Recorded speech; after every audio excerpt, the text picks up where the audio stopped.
Hello! Ito pong muli si Nanette ng Net Cooking. Ngayong araw na ito ay magluluto po tayo ng Japanese Shogayaki. So, ang ibig pong sabihin ng Shogayaki, pork with ginger sauce. At ito po ang ating mga kailangan sa pagluluto ng Shogayaki. So, ang gagamitin po natin ditong pork, yung thinly sliced pork o yung manipis lang ang pagka-slice niya. Then, para po dun sa ating Shogayaki sauce, ang kailangan po natin grated ginger, then garlic, soy sauce, Japanese sake, mirin, sugar, then kakailanganin din po natin dito ng ground black pepper. Then para po dun sa ating pinaka side dish.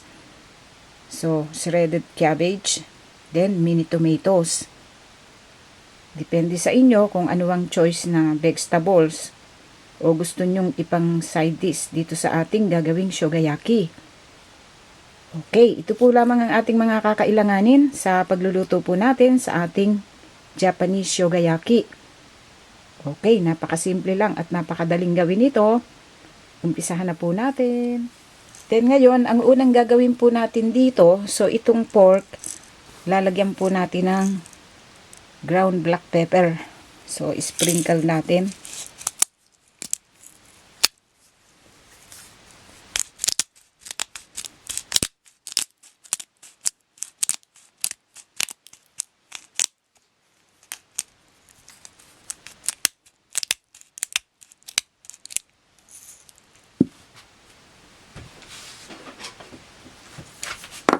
Pati na rin yung kabilang panig. Lagyan natin.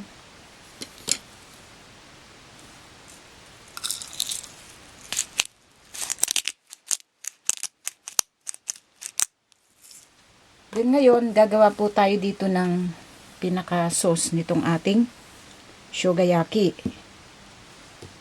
Then, dito sa isang bowl, ilalagay natin itong ating grated ginger. Then yung garlic. Lagay natin yung soy sauce.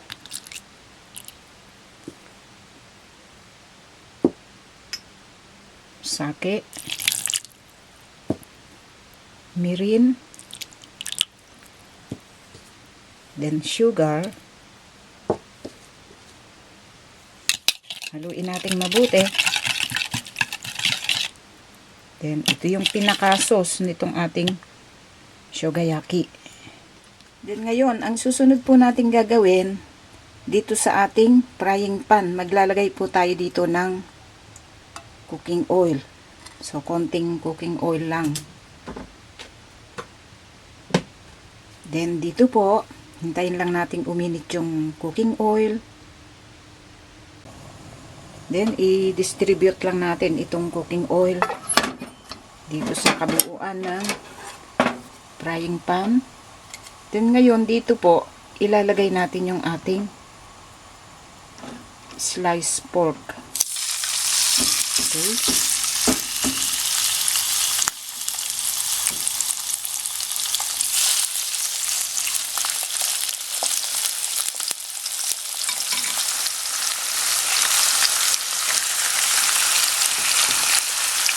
Then, ngayon po na ilagay na natin lahat yung pork dito sa ating cooking pan.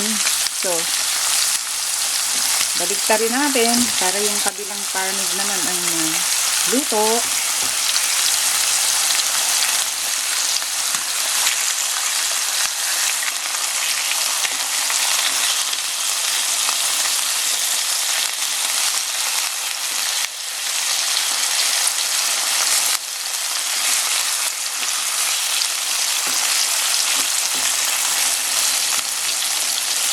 So, ito pong manipis na hiwa lang kasi yung pork na ito, kaya madali po itong maluluto.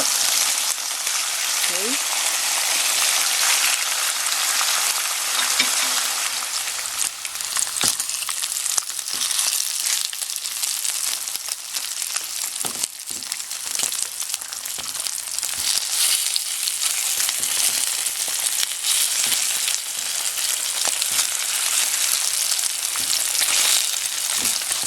Okay. So ito hindi natin dapat na pinagtatagal dito sa apoy kasi para hindi siya tumigas.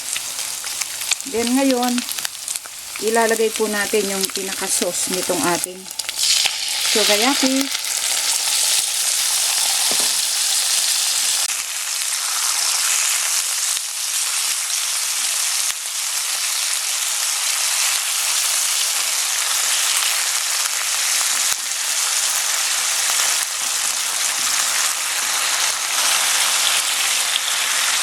Ngayon, before na matuyo yung sauce nitong shogayaki, i-turn up na po natin yung heat. Then ngayon po, pwede na natin itong i-serve at kainin. Then ngayon, nag-prepare tayo ng serving plate dito.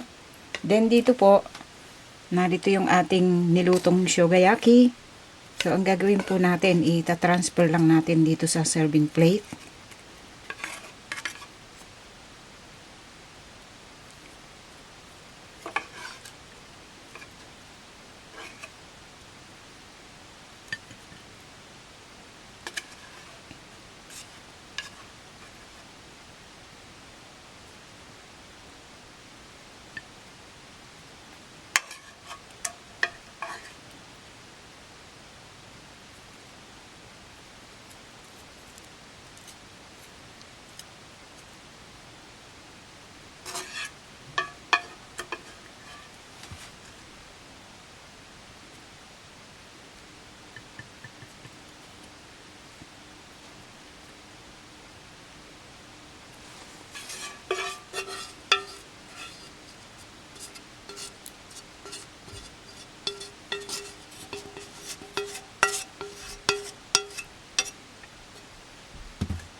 Then, dito po sa pinaka-top, sprinkle uli natin ng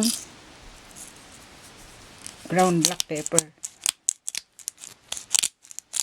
Then, ngayon, ito po ang kinalabasan sa pagkakaluto po natin sa ating Japanese shogayaki.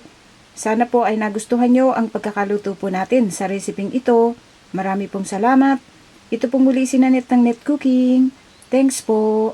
Bye!